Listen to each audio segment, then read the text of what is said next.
Hello everyone, welcome back into this channel, and today I want to share the tutorial how to change a location on your iPhone. So first thing we're gonna do is go into the settings side here, and then after that, if you can see, there is an our names of Apple ID that we use for looking into this one. And then we just need to slowly go into the site, and after that, if you can see here, we can just go into the media and purchases, and then go into the view account. Make sure that the phone have an access into your face if you use a face sensory. And then after that, after we are generated into the account settings, there is a option of country or region. Now click it and then wait until we are generated into the next page.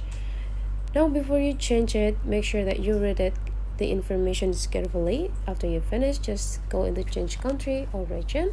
Now you can just watch country or region that you want to change to, and after you finish, you just need to go down. So that's how you change the location of your phone.